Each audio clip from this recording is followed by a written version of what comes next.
Estamos bendecidos y tocados y ministrados a través de ella. Que tú, Señor, traigas la palabra idónea a nuestras vidas y que podamos aprender mucho de ti en esta tarde y sobre todo ponerlo en práctica. Gracias por esta oportunidad de aprender, de crecer, de madurar. Dejamos este tiempo en tus manos en el nombre de Jesús. Amén. Los chicos pueden pasar a sus clases, por favor. Los demás nos quedamos aquí. Les recuerdo que en estos últimos cultos, en estas últimas reuniones, hemos estado hablando de un gran personaje de la Escritura, personaje que tiene un libro en la Biblia, el famoso y profundo libro de Daniel. Y el jueves hablamos acerca de este personaje. No sé cuántos de ustedes recuerdan lo que aquí se compartió, pero hoy vamos a volver a hablar de Daniel. Y si tuviéramos que ponerle un título a este mensaje, yo le pondría, por ejemplo, Enséñame a hacer tu voluntad. Enséñame a hacer tu voluntad. Todos los cristianos del mundo creo que sabemos a estas alturas, y si no deberíamos de saberlo, que nuestra obligación y nuestro deber como creyentes es hacer la voluntad de Dios. Pero no siempre sabemos cómo se cumple o cómo hacemos para cumplir con la voluntad de Dios. Este título nace de un versículo que leía esta semana en uno de los salmos, concretamente en el Salmo 143, versículo 10. David, autor de ese salmo, le pedía al Señor: Señor, enséñame a hacer tu voluntad, porque tú eres mi Dios. Enséñame, quiero aprender a hacer tu voluntad, porque si yo soy tu hijo y tú eres mi Dios, yo quiero hacer tu voluntad en mi vida. Si hay una persona en la historia bíblica que supo aceptar y llevar a cabo el diseño de Dios para su vida, sin lugar a dudas fue Daniel.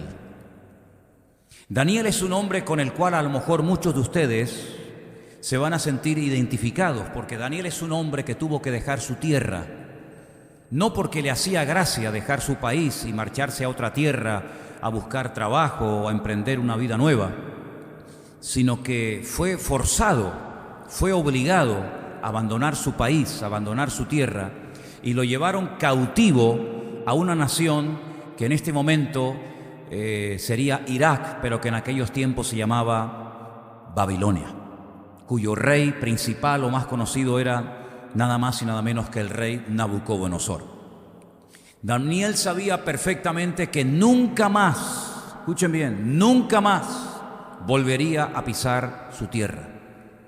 La parte sur del país de Israel donde él vivía, donde estaba generalmente, o donde estaba afincada las tribus de Judá y de Benjamín, allí estaba la ciudad de Jerusalén, allí estaba el templo, y todo eso quedó totalmente destruido. Nabucodonosor destruyó la ciudad, quemó el templo, tumbó las murallas. Y Daniel sabía perfectamente, más o menos con 17, 16, 18 años de edad más o menos, que cuando lo llevaran cautivo a Babilonia, nunca más volvería a su país. Él no se llenó de rabia contra Dios, ni contra Nabucodonosor, rey de Babilonia.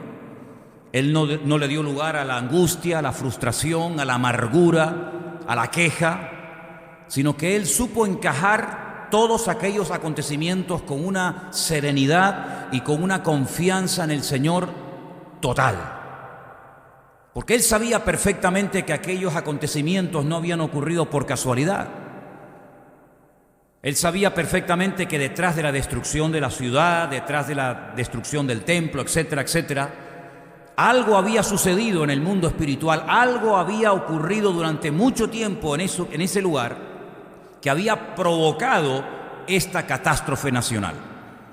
Así es que él es llevado junto con 4.600 cautivos a Babilonia. Ese es el número que nos da la Escritura, después le diré dónde, de cautivos que fueron llevados a Babilonia. 4.600 personas. Y después les pondré al final, si me acuerdo, y hay tiempo para decirlo, una tarea para que ustedes vean cuántos regresaron después de un tiempo a Jerusalén. 4.600 fueron los hombres que fueron llevados, deportados a Babilonia. Pero yo quiero que ustedes descubran en diferentes partes de la Escritura cuántos volvieron después de unos años. Ahora, Daniel sabía perfectamente que él nunca más volvería a su tierra, pero miles de judíos sí volverían. Sí volverían. Porque él era un hombre que conocía las Escrituras. Y cuando una persona conoce las Sagradas Escrituras, a las cosas que ocurren, a las circunstancias que acontecen, se las interpreta desde una forma, desde un punto de vista completamente diferente. Repito, él no era un amargado, él no era un frustrado, él no estaba enfadado con Dios, ni mucho menos.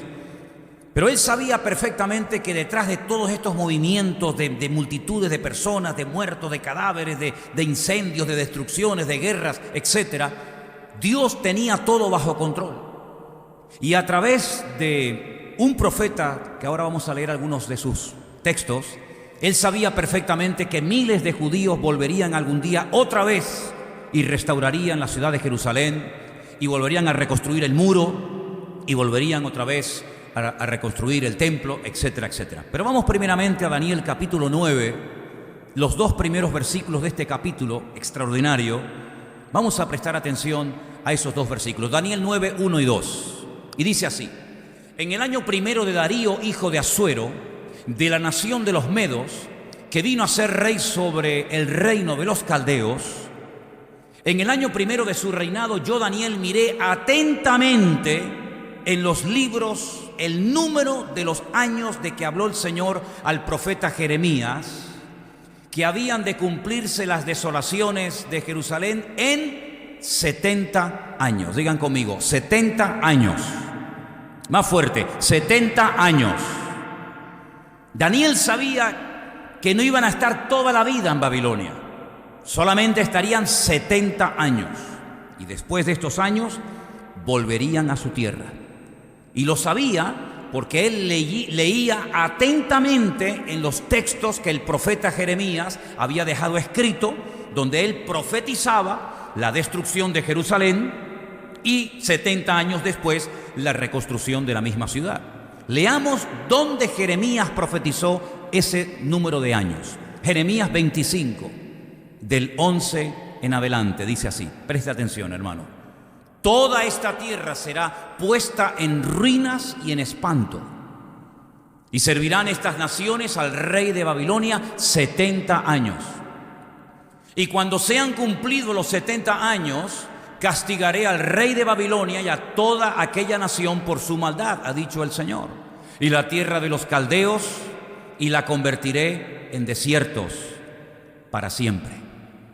Y traeré sobre aquella tierra todas mis palabras que he hablado contra ella, con todo lo que está escrito en este libro profetizado por Jeremías contra todas las naciones. Versículo 14. Porque también ellas serán sojuzgadas por muchas naciones y grandes reyes, y yo les pagaré conforme a sus hechos y conforme a la obra de sus manos. Ahí está la palabra profética, ahí está la advertencia.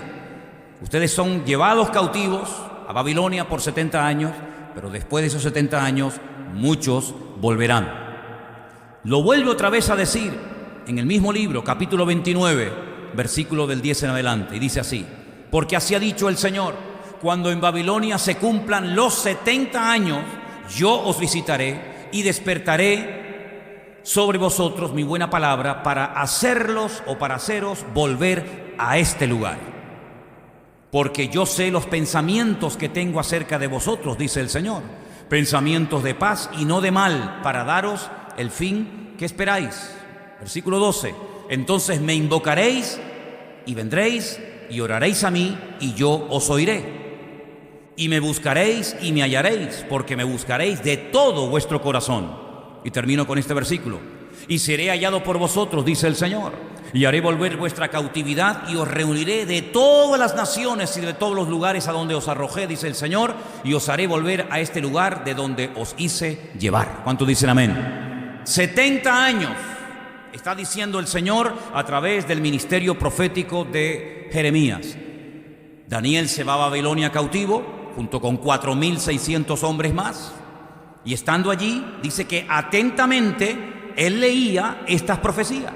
Él prestaba atención a estas declaraciones del profeta Jeremías, que ya había muerto, lógicamente. Pero él se agarraba a aquellas palabras Y por eso él no entró en una crisis de identidad, por eso él no se rebela contra Dios, por eso él no se amarga por estar en un país que no ha decidido estar en él, porque él sabe perfectamente que detrás de todo esto hay un plan divino, detrás de todo esto está la mano de Dios. Es decir, él entiende y acepta el diseño de Dios para su vida. Él sabe que su ministerio no va a ser en Jerusalén, como tantos profetas tuvieron su ministerio en Jerusalén, sino que él donde tiene que vivir hasta el día de su muerte y marcar una diferencia y ejercer una influencia sobre aquella generación y sobre aquel reino perverso era en Babilonia. Por lo tanto, él dice, bueno, lo que voy a hacer es darle gracias a Dios por el privilegio que me ha dado a mí. En 4.600 cautivos me ha escogido a mí específicamente el Señor, no solamente para recibir este libro, sino para animar y para marcar una diferencia durante los años que el Señor me dé de vida. Él se dejó usar por el Señor. Él tuvo durante toda su vida una buena actitud. ¿Y cuántas veces yo les he dicho a ustedes que lo que marca la diferencia en la vida de un creyente es tener una buena actitud? Él tuvo una buena actitud y entonces Dios, dice la Biblia, que lo bendijo. La Biblia dice que Dios lo usó de una forma tremenda. Fue un hombre bendecido, fue un hombre tremendamente próspero. Llegó a ser, por así decirlo, el primer ministro en Babilonia. Después del rey, el hombre más importante de todo el país, de todo el imperio, fue sin lugar a dudas el profeta Daniel. Ahora bien, esa buena actitud hizo que Dios pudiera usarlo. Esa buena actitud hizo que él entendiera las cosas que Dios quería hacer en aquella nación y a través de aquella nación. Él se dio cuenta que en más de una ocasión fue protegido sobrenaturalmente de la muerte. El jueves, por ejemplo, los que estuvieron aquí saben que él fue protegido de morir despedazado por leones. Cuando se firmó un edicto en el que se prohibía durante 30 días orar a cualquier dios o pedir cualquier cosa a cualquier hombre, él dice que abría las ventanas de su casa en dirección a Jerusalén, como solía hacerlo anteriormente al edicto, y por la mañana, por la tarde y por la noche daba gracias a Dios y oraba al Señor cada día. Por lo tanto, eso le causó que le hicieran una especie de complot y terminaron arrojándolo dentro de dentro de un foso lleno de leones. Pero Dios lo protegió de una forma sobrenatural y eso no fue casualidad. Eso es la evidencia de que Dios quería usar la vida de este hombre durante algún tiempo más. Recibió revelaciones que ningún profeta del Antiguo Testamento jamás recibió. Recibió la revelación de la primera y de la segunda venida de Cristo o del Mesías. Recibió la fecha exacta de la primera venida del Señor Jesucristo. Daniel capítulo 9. Recibió palabras proféticas tan fuertes, tan extensas, tan profundas, que dice que él no lograba entender qué es lo que Dios quería decirle a través de aquellas palabras. Pero él las escribía y el Señor le decía, séllalas, escríbelas, consérvalas, porque esto no es para tu tiempo, esto es para los tiempos del fin. Dios lo usó muchísimo a la hora de interpretar sueños. De hecho, el rey Nabucodonosor en varias ocasiones tuvo que recurrir a él para entender y para saber qué es lo que había soñado. Así que este hombre está en Babilonia, pero la pregunta que debemos de hacernos todos en esta tarde es ¿por qué Dios sacó a este pueblo, a esta tribu del sur de Israel y lo lleva a Babilonia por 70 años? ¿Qué hay detrás de todo esto? Daniel sabía perfectamente, y espero que todos y cada uno de nosotros también lo sepamos, que Dios jamás se va a equivocar en lo que haga o en lo que diga. ¿Cuántos dicen amén? Daniel sabía perfectamente, y nosotros también juntamente con él, que Dios nunca se va a pasar ni a quedar corto con nosotros, que todo está bajo el control y la soberanía de Dios, que Él sabe lo que hace, aunque no lo entendamos, pero Él sabe lo que hace. Daniel sabía que su Dios, al cual él amaba y adoraba, sabía que Dios no obra jamás guiado por un sentido egoísta o injusto, más bien todo lo contrario. Dios es la justicia personificada y no hay ninguna posibilidad de que Dios actúe con nosotros o con su pueblo de una forma injusta o de una forma incorrecta. ¿Cuántos lo creen? Por lo tanto, lo que hace este hombre en el capítulo 9, es un capítulo muy extenso, yo he escogido algunos versículos que leeremos ahora, pero les pido que lo lean tranquilamente en casa. La primera parte del capítulo 9 es una oración, pero no una oración simple y para salir del paso, sino es una auténtica confesión pública de sus pecados y de los pecados de su país, que son los que han producido el cautiverio. Vamos a leer, por ejemplo, en Daniel capítulo 9, a partir del versículo 5 hasta el versículo 14, y van a darse cuenta de cosas muy interesantes que Daniel ora en esa oración. Daniel dice: hemos pecado, él se incluye. Hemos pecado, hemos cometido iniquidad, hemos hecho impíamente, hemos sido rebeldes, nos hemos apartado de tus mandamientos y de tus ordenanzas. No hemos obedecido a tus siervos los profetas, que en tu nombre hablaron a nuestros reyes, a nuestros príncipes, a nuestros padres y a todo el pueblo de la tierra. Tuya es, Señor, la justicia, y nuestra la confusión de rostro, como en el día de hoy lleva todo hombre de Judá, los moradores de Jerusalén y todo Israel, los de cerca y los de lejos, en todas las tierras a donde los has echado a causa de su rebelión con que se rebelaron contra ti. Oh Señor, nuestra es la confusión de rostro de nuestros reyes, de nuestros príncipes y de nuestros padres, porque contra ti pecamos. Oh Señor Dios nuestro, del Señor Dios es el tener misericordia y el perdonar, aunque contra Él, otra vez lo menciona, nos hemos rebelado. No obedecimos a la voz del Señor nuestro Dios para andar en sus leyes que Él puso delante de nosotros por medio de sus siervos los profetas. Todo Israel traspasó tu ley, apartándose para no obedecer tu voz, por lo cual ha caído sobre nosotros la maldición y el juramento que está escrito en la ley de Moisés, siervo de Dios, porque contra Él pecamos. Él ha cumplido la palabra que habló contra nosotros y contra nuestros jefes que nos gobernaron, trayendo sobre nosotros tan grande mal, pues nunca fue hecho debajo del cielo nada semejante a lo que se ha hecho contra Jerusalén. Conforme está escrito en la ley de Moisés, todo este mal vino sobre nosotros y no hemos implorado el favor del Señor nuestro Dios para convertirnos de nuestras maldades y entender tu verdad. Versículo 14.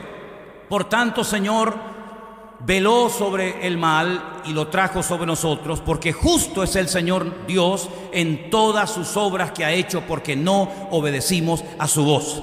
Si ustedes leen todo el capítulo 9 o gran parte de este capítulo, se van a dar cuenta de que Daniel se da cuenta de que ha habido rebeldía, ha habido desobediencia, ha habido pasotismo, ha habido frialdad, ha sido un desastre la relación del pueblo con Dios.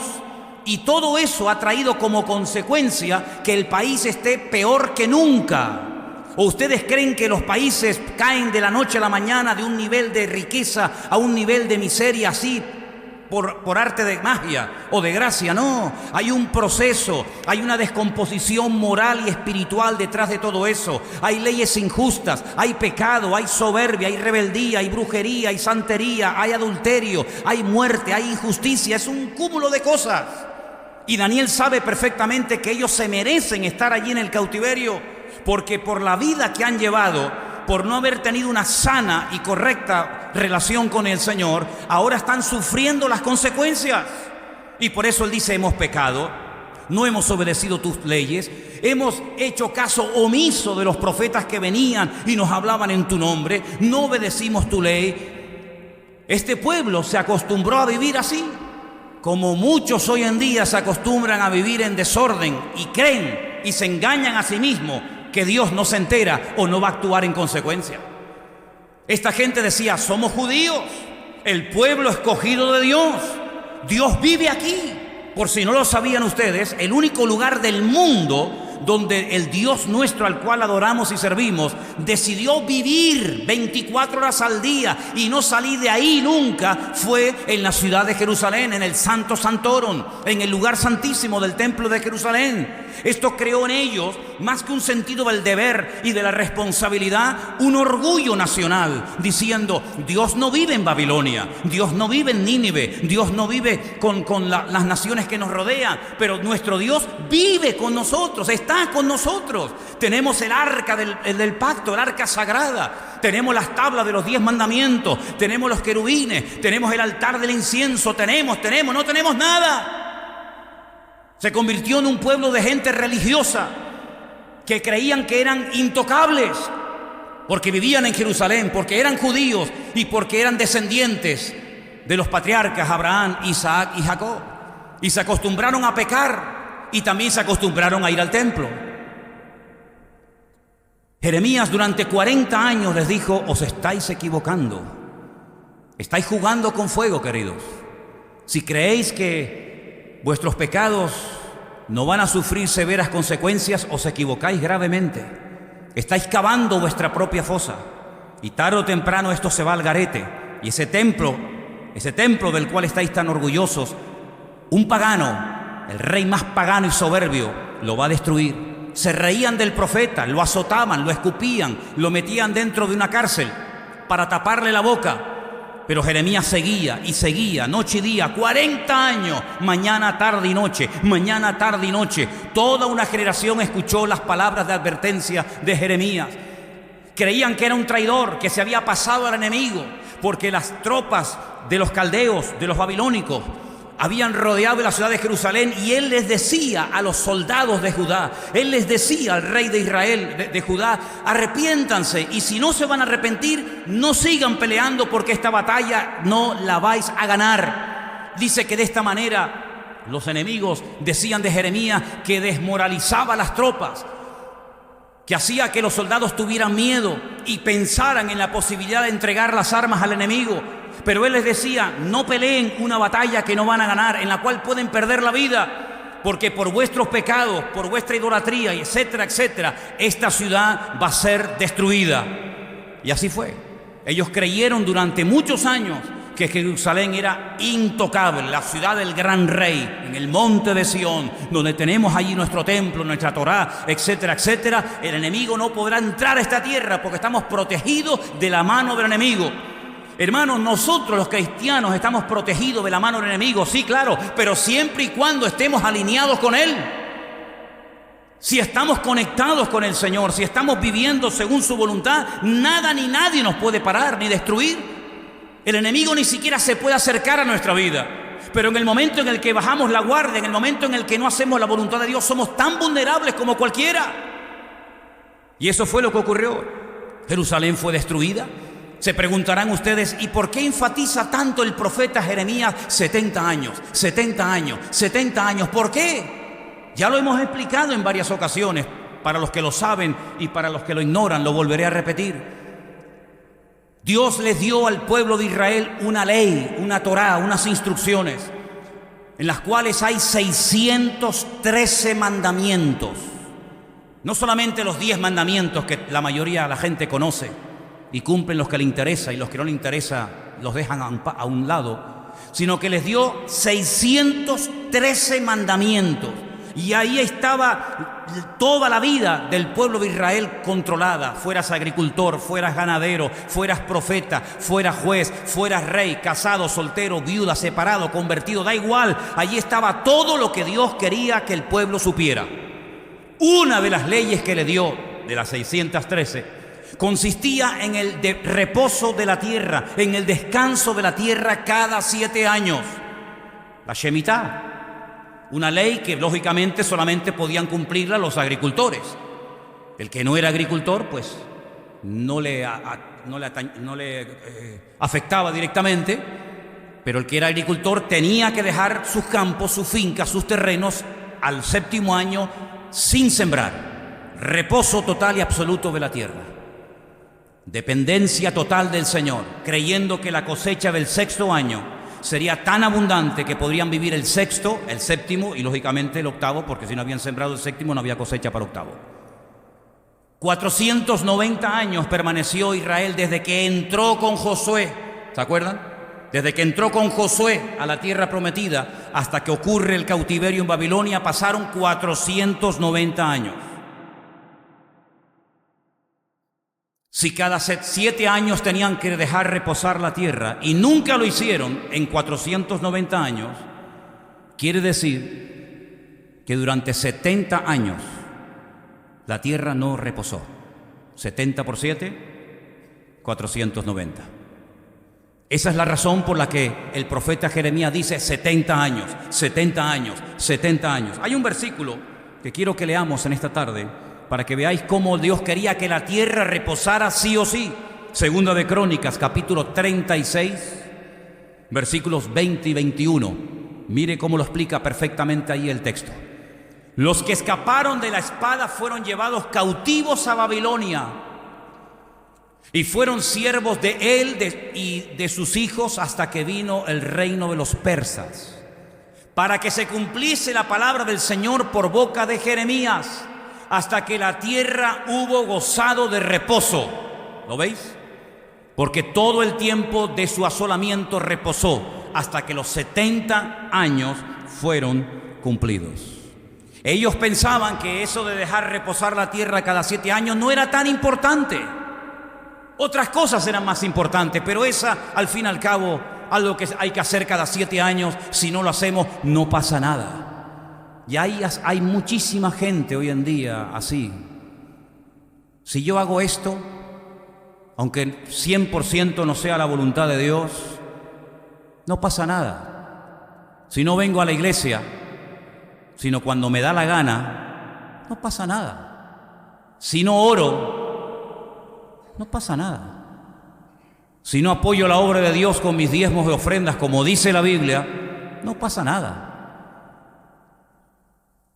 Si llevo una doble vida y mi vida privada es completamente opuesta a mi vida pública, no pasa nada. Si no leo la Biblia mucho y no aprendo textos de la Biblia y no evangelizo y gano almas para Cristo, no pasa nada.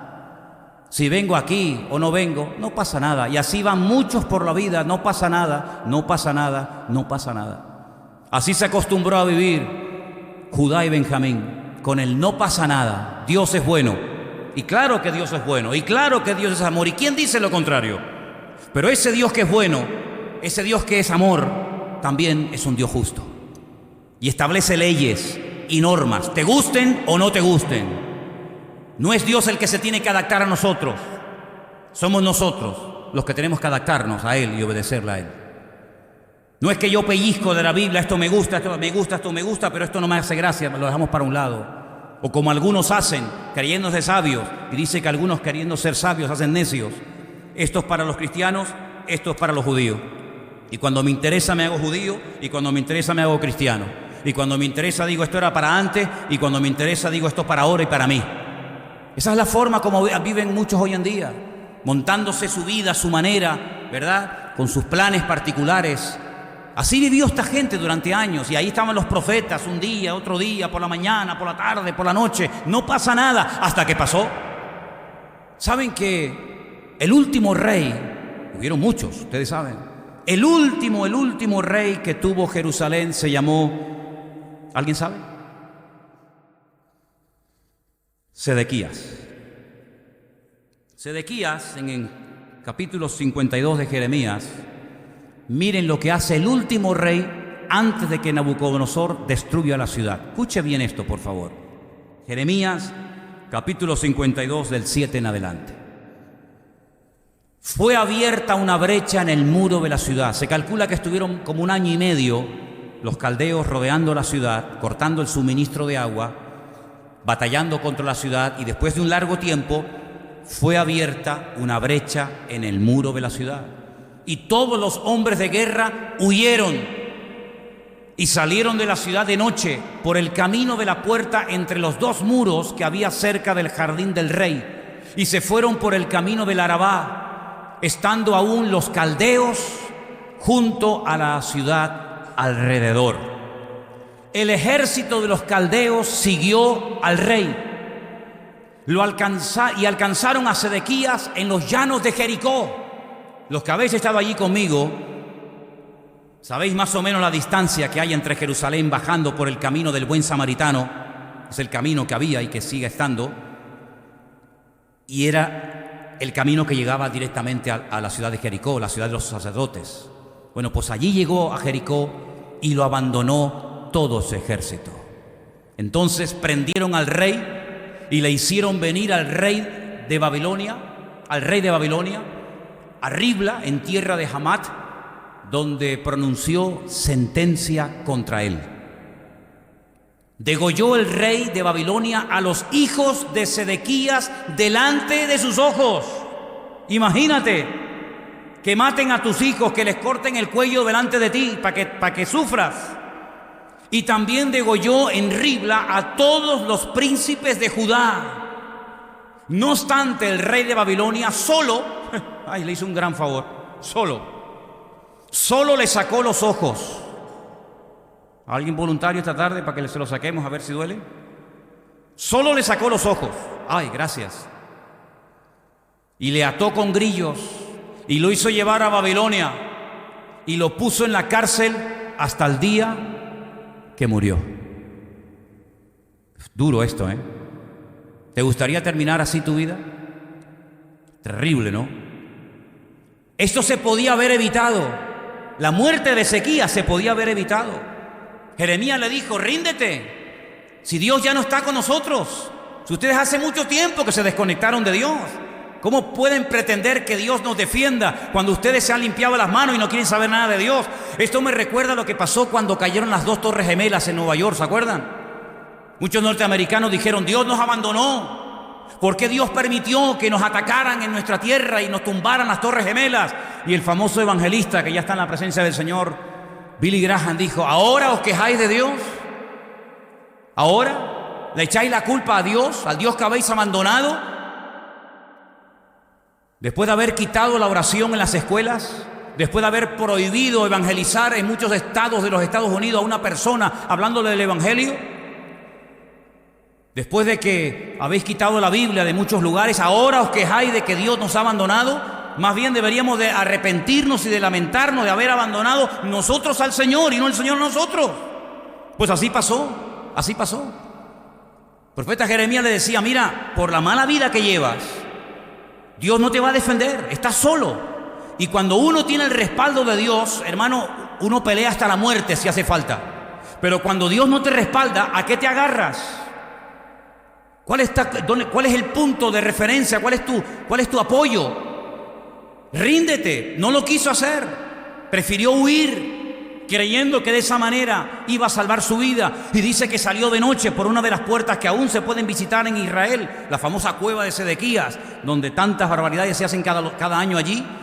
Huyó con su ejército hasta el desierto, cerca de la ciudad de Jericó. Los soldados lo dejan más solo que la una. Llegan, lo atrapan, lo encadenan, le ponen grillos, le arrancan los ojos, se lo llevan a Babilonia y allí matan a sus hijos delante de él y allí muere como un perro.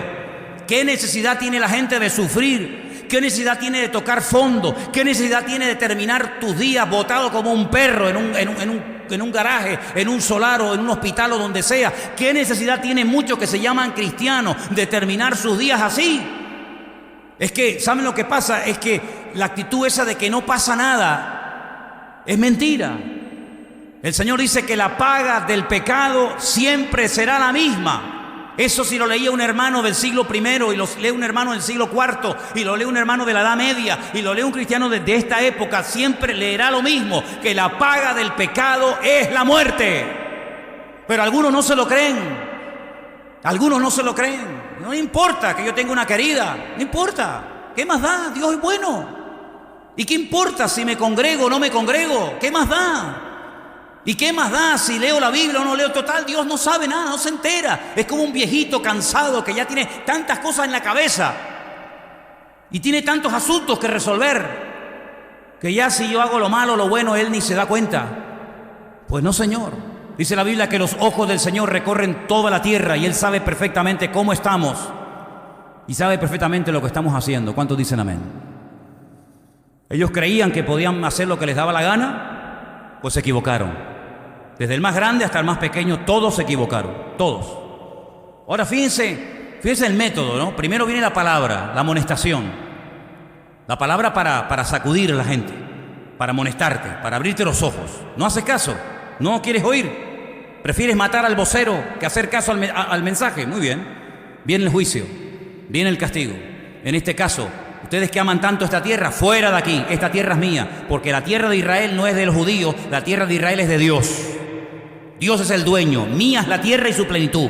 Aquí nadie tiene Tierra, aunque tengas tu título de propiedad, aunque tengas tus escrituras, el planeta Tierra le pertenece al único dueño, y el dueño de toda la Tierra es el Señor de los ejércitos. A Él sea la gloria.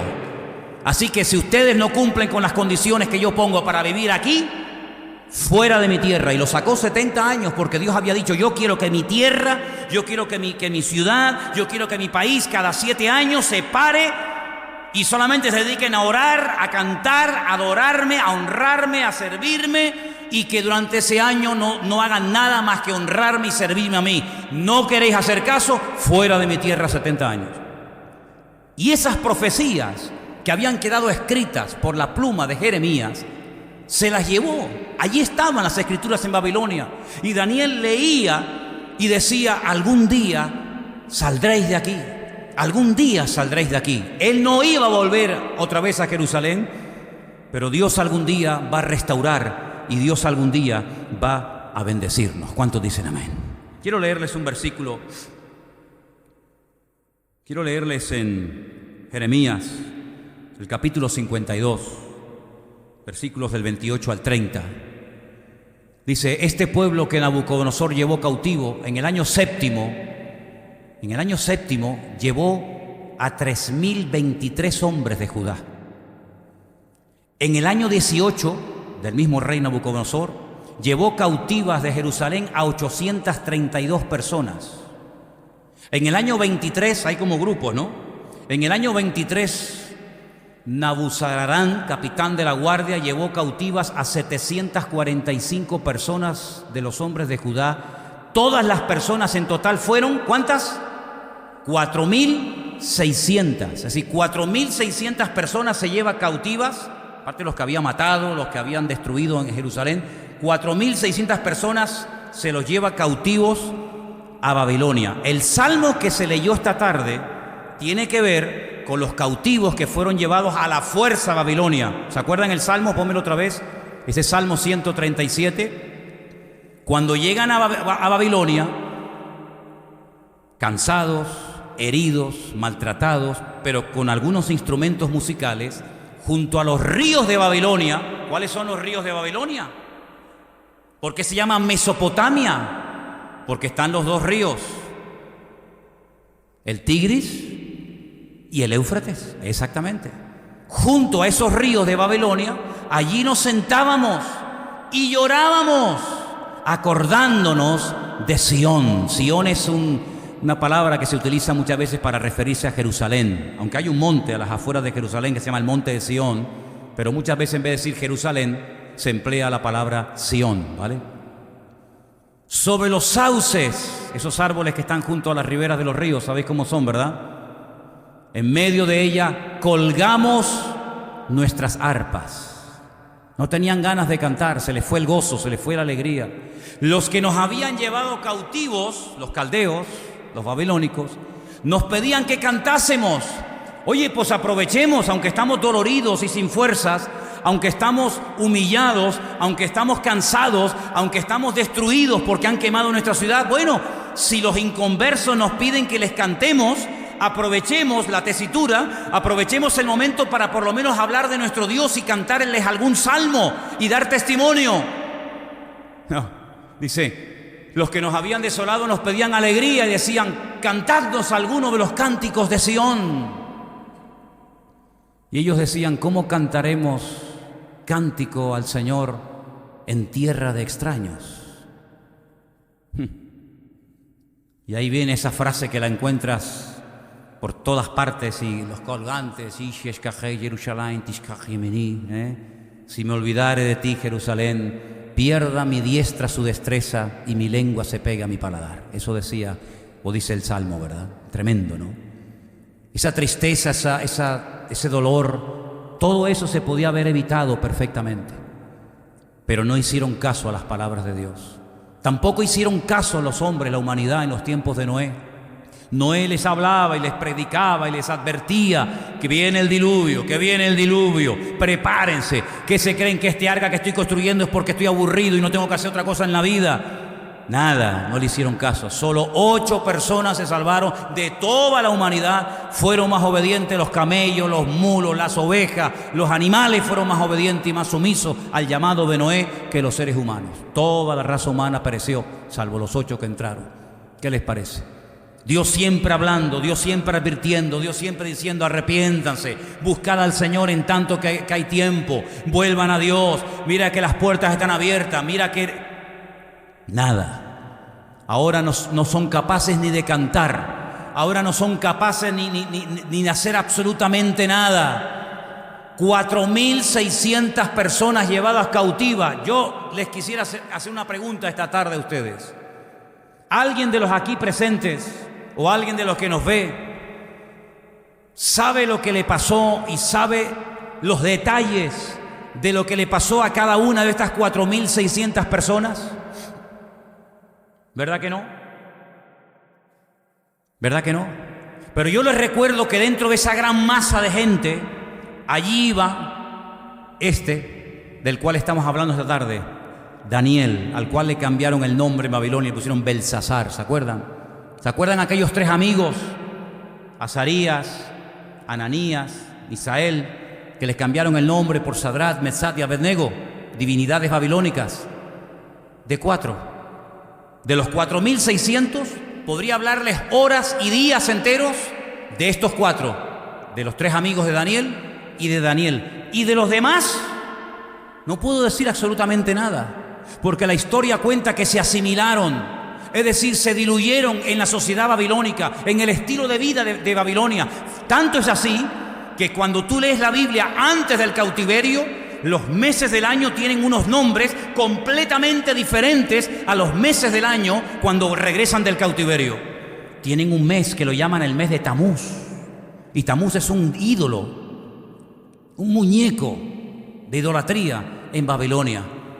Cuando volvieron de Babilonia, ya se habían olvidado de hablar, como decía el Antiguo Testamento, judaico, hebreo.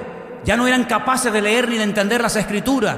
Nehemías, sobre todo Esdras, tenía que hacer un esfuerzo tremendo por leer despacito, por poner énfasis en cada una de las palabras y por poder para hacerles que pudieran entender las Escrituras, porque ya se habían olvidado, se habían asimilado, se habían acostumbrado tanto a la cultura de Babilonia que hasta en los tiempos de Cristo solamente los religiosos sabían hablar hebreo. La inmensa mayoría de la gente habían adoptado el arameo, que era el idioma de los caldeos en Babilonia. ¿Qué les parece?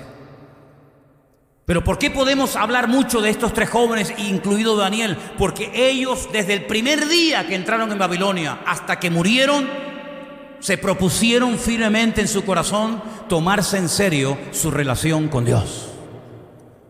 Y por eso pasaron a la historia como hombres de Dios. Por eso fueron usados a la hora de interpretar sueños. Por eso fueron salvados de los leones, del fuego, de los enemigos. ¿Por qué? Porque el que se toma en serio su relación con Dios, Dios lo bendice y Dios está con él. No importa si está en Babilonia, en Japón, en la China, en Venezuela, en España, en Estados Unidos o en la Conchinchina, da igual. Cuando una persona se toma en serio su relación con el Señor, Dios pelea y apoya y defiende a ese hombre. Y no importa dónde se encuentre, si está casado, soltero, si tiene trabajo o no tiene trabajo, si está en la cárcel o está en el ejército o está donde esté, no importa. Cuando una persona como Daniel y como estos jóvenes se toma en serio su relación con el Señor, aunque te cambien el nombre, aunque te quieran meter a la fuerza la religión y la filosofía y la cultura de Babilonia, no te van a cambiar. Te podrán cambiar por fuera, pero por dentro al hombre de Dios no se le puede cambiar, porque ha puesto su mirada y su confianza en el Señor. ¿Cuántos dicen amén? ¿Por qué hoy en día es tan fácil cambiar a un cristiano? Porque hay gente que viene a la iglesia y dentro de un año no los ven nunca más. Y a esta gente los apaleaban, los quemaban, los crucificaban, los echaban a los leones, los echaban al fuego y no había forma de cambiarlos. Les mataban al padre, le quemaban a los hijos, le mataban a la mujer, le violaban a las hijas delante, los llevaban a tierra extraña, le cambiaban el nombre, le ponían nombres de demonio y no había forma de que claudicaran tú. Al contrario, era Nabucodonosor el que tenía que recurrir a ellos y pedir ayuda. Y tenía que decir, como el Dios de Sadrach, Mesach y Abednego y como el de Daniel, no hay otro Dios. ¿Y por qué hoy en día es tan fácil cambiar la mentalidad de un cristiano? ¿Por qué hoy en día es tan fácil manipular a muchos creyentes con falsas doctrinas? ¿Por qué hoy en día es tan fácil que hay creyentes que se van de una iglesia y se van a otra en la que creen totalmente diferente y se comen todo y a todo dicen amén y todo lo aceptan? ¿Por qué? Porque no hay compromiso y porque no hay una realidad, un compromiso real con el Señor. Porque algunos viven de cultos, porque algunos viven de internet, pero no viven de una comunión directa y verdadera con el Señor. Y por eso son tan manipulables, tan volubles. Y hoy están aquí, mañana están allá, y ahora te adoran y mañana te apuñalan, y ahora te apoyan y mañana te cuestionan. ¿Por qué? Porque no hay fundamento, porque no hay base. Pero en las vidas de esta gente que no tenían pastor, no tenían iglesia, no tenían Biblia, no tenían internet, no tenían WhatsApp, no tenían Messenger, no tenían Facebook, no tenían nada, pero lo tenían todo, porque el que tiene a Dios lo tiene todo. ¿Cuántos dicen amén? Eso es lo que nos hace falta. Eso es lo que nos hace falta. Claro, cuando ustedes hagan la tarea que yo les voy a pedir, ¿cuántos volvieron del cautiverio? ¿Podemos saber cuántos volvieron? Sí, claro. Léete Esdras, por ejemplo, y te van a dar los nombres de todos los hombres y personas que volvieron. Suma a ver cuántos volvieron. ¿Cuánto le costó a Esdras, a Nehemías y a Zorobabel? ¿Cuánto le costó animar a la gente que volvió para que arrancaran de cero y se pusieran manos a la obra y comenzaran a construir el templo? Mira, esta historia de antes, durante y después de la destrucción del templo es enorme. Hay centenares de capítulos y de información. Pero cuando vuelven del cautiverio, cargadas las alforjas, porque resulta que hay un rey llamado Ciro. Esto es una historia buenísima, porque este rey Ciro, antes de que naciera, 150 años de que naciera este rey persa, este iraní, a través de los labios y del ministerio del profeta Isaías, escribe un texto en el que dice que un día va a nacer un niño al cual sus padres le van a poner por nombre Ciro, que será el ungido del Señor y será el que le permita a Judá y a Benjamín volver a Jerusalén a restaurarla. ¿Qué te parece? Cuando volvieron cargados de oro, de plata, de bronce, de todo tipo de materiales para la reconstrucción del templo, porque el Señor le había dicho al rey Ciro: tú me tienes que levantar casa en Jerusalén, tú personalmente, a través de esta gente. Cuando ellos vuelven a Jerusalén, comienzan a poner manos a la obra, pero el templo se detiene. Y por ahí llega un día un tal Ageo. ¿Conocen a Ageo? ¿De qué lo conocen? De la Biblia. Bueno, llega Ageo y les dice: oye, ¿por qué el templo está abandonado? Es como un edificio que se empezó a construir y se dejó a medias, como cuando vino la crisis, ¿se acuerdan? ¿Cuántas obras, cuántas construcciones, cuántos complejos hoteleros quedaron sin puertas, sin ventanas? La gente se metía, arrancaba lo que habían metido. ¿Por qué? Porque no se podía terminar la construcción. Así estaba el templo abandonado, lleno de chacales, de animales. Y Ageo decía: ¿pero qué ha pasado? Ustedes ya hace 16 años que volvieron del cautiverio. Ciro les apoya en todo, tienen su apoyo, tienen su dinero, tienen su respaldo, tienen todo. ¿Por qué el templo lo empezaron a construir y no lo han terminado? Lo han dejado a medias. ¿Saben lo que decían? Porque aún no ha llegado el tiempo de construir la casa de Dios. ¿Será posible? Pero ¿cómo que no ha llegado el tiempo? Pero es que no hemos estado 70 años en el cautiverio, privados de nuestra libertad, donde hemos sido esclavos, donde no hemos tenido vacaciones, donde hemos trabajado como negros, y ahora por fin somos libres. El rey más poderoso de la tierra nos respalda, nos da dinero, nos manda ayuda, y resulta que hemos empezado la obra y la hemos dejado a media. Y Ageo decía: ¿y dónde está el dinero? ¿Dónde está todo el oro y las piedras preciosas? ¿Dónde está todo el recurso material que habían traído? ¿Dónde rayos lo han metido? Y le dicen: es que nosotros nos hemos construido nuestras casas con todo eso. ¿Cómo? Y Ageo dice: pero ¿cómo es posible que ustedes digan que no es tiempo para trabajar para Dios? Y os habéis construido unas mansiones alucinantes con el dinero que era para Dios. ¿Pero qué estáis haciendo? Cuando de esto se enteran Esdras, cuando esto lo oye Nehemías, se arrancan los pelos de la cabeza, se lanzan contra la gente. Dice: pero es que no aprendéis de la historia. Vuelven otra vez a casarse con quien no tienen que casarse, vuelven otra vez a hacer negocios con los inconversos, vuelven otra vez a profanar el Shabbat, vuelven otra vez a lo mismo, peor. Y entonces esta gente se desesperaba y decía, pero otra vez vais a caer en la misma piedra, otra vez en los mismos pecados. ¿No os dais cuenta que nuestros antepasados fueron deportados a Babilonia por 70 años por lo que estáis haciendo ahora vosotros? Es que no terminamos de aprender. Es una tragedia que algunos cristianos tengan que enfermarse o ver a un hijo enfermo o en la droga para decir, voy a comenzar a ir a la iglesia, a orar un poquito más y a leer la Biblia. Pues existe gente así, aunque parezca mentira. Nos tienen que venir desgracias para que busquemos a Dios. Pues bienvenidas sean las desgracias. Si a través de ellas aprendemos y buscamos a Dios, que empiecen a caernos todas encima. Pero esa no es la forma, ese no es el método que Dios quiere para nosotros, que somos sus hijos y su pueblo y su amada iglesia. Él nos habla y nos instruye a través de su palabra, pero ¿cuántas veces nos tiene que hablar Dios? ¿Cuántos sermones más nos faltan por oír para darnos cuenta de que el no pasa nada es mentira? Sí pasa, aunque por un tiempo parece que escapo. Bueno, pues queridos hermanos, en este ambiente se crió Daniel hasta el día de su muerte. Él nunca más volvió a Jerusalén, él no vio el templo reconstruido, pero él fue fiel a Dios hasta el día de su muerte, porque él sabía que ese era el lugar y el tiempo en el cual tenía que servir a Dios. ¿Cuántos dicen amén? ¿Y nosotros? ¿Cuánto más les tengo que predicar ya a ustedes? ¿Saben cuántos años llevo subido a este púlpito? ¿Saben cuántos sermones hay almacenados en internet?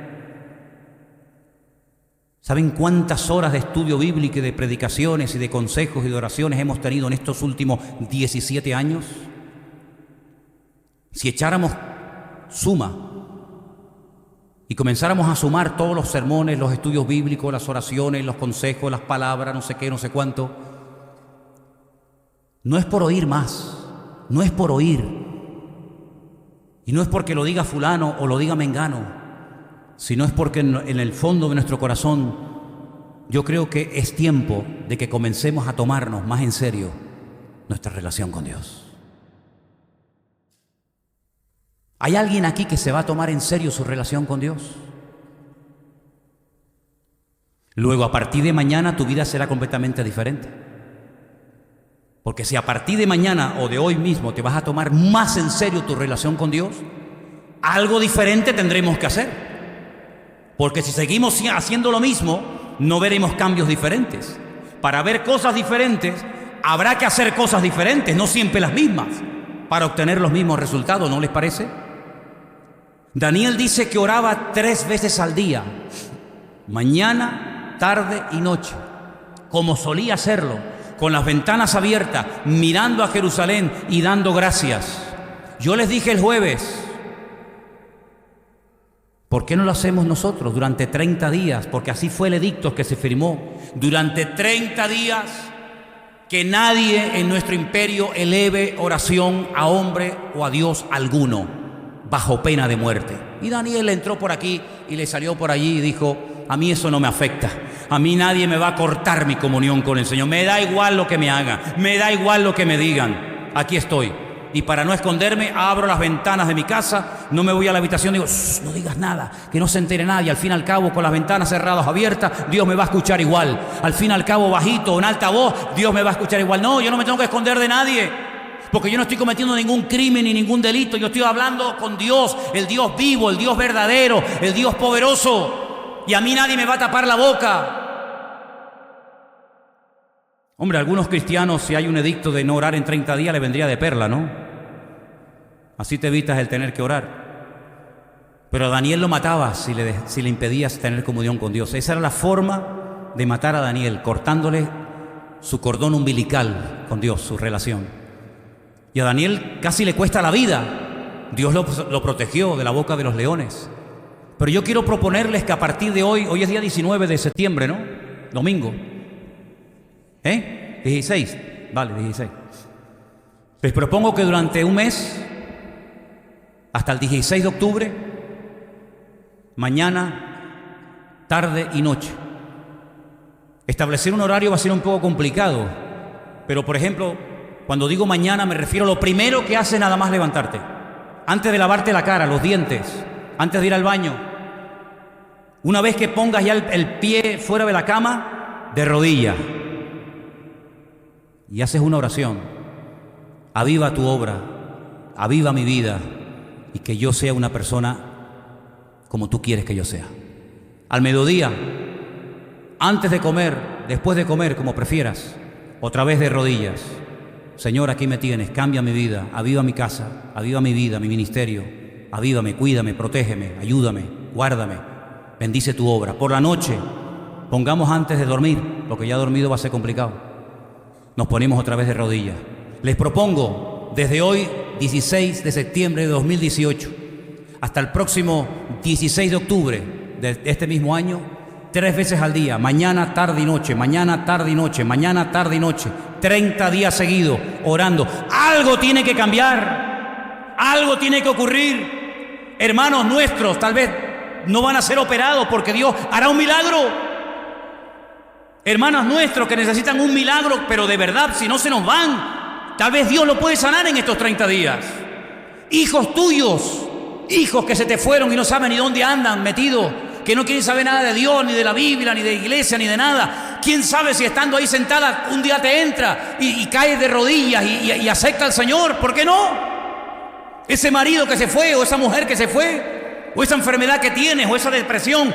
Oye, yo no sé, pero en estos 30 días yo tengo la confianza de que algo puede cambiar, pero hay que ser serio. Mañana, tarde y noche, mañana, tarde y noche. Y si no pasa nada, y si todo sigue igual, que no lo creo, después de 30 días, por lo menos oré mañana, tarde y noche durante 30 días a mi Señor. Así que, queridos hermanos,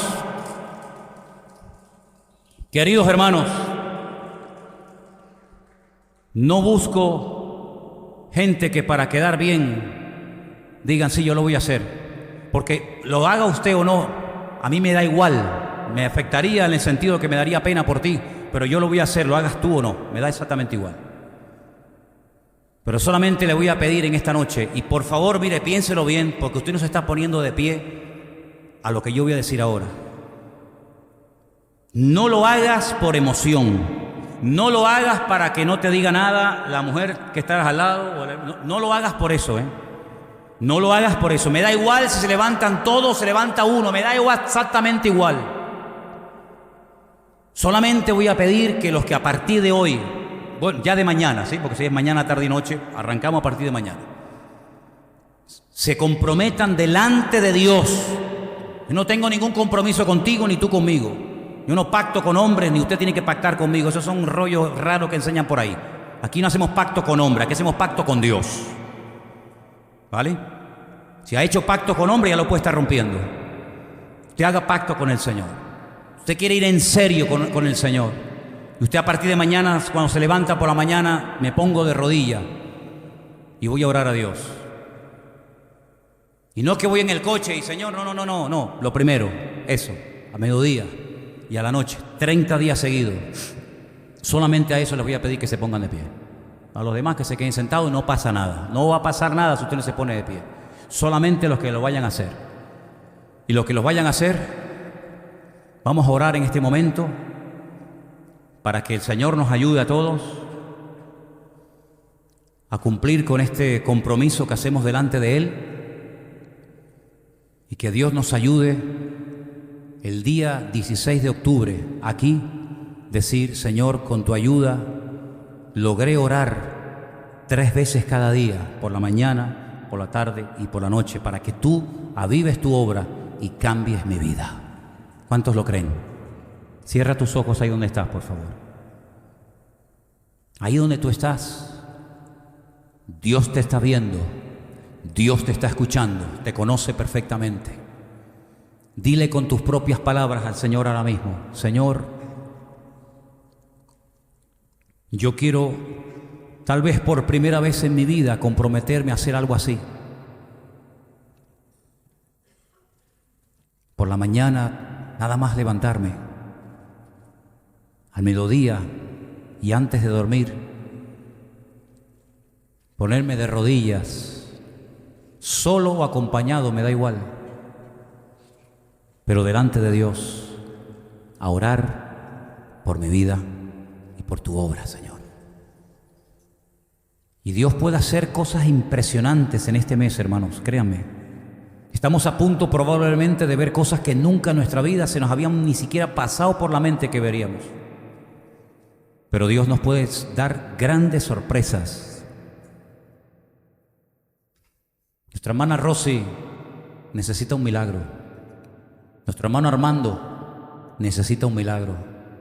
Yolanda necesita un milagro. Muchos de los que estamos aquí necesitamos un milagro, un cambio, una renovación espiritual, una transformación interior.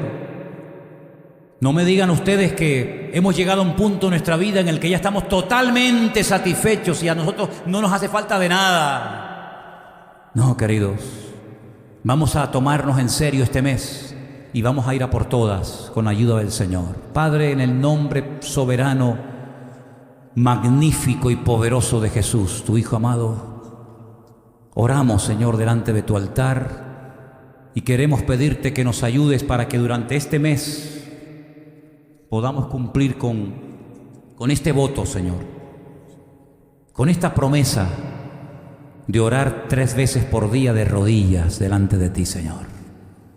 Yo te ruego, Señor, que notemos todos en nuestra vida y en la iglesia cambios poderosos a raíz de esto que vamos a hacer, Señor. Porque yo sé que tú eres galardonador de los que te buscan.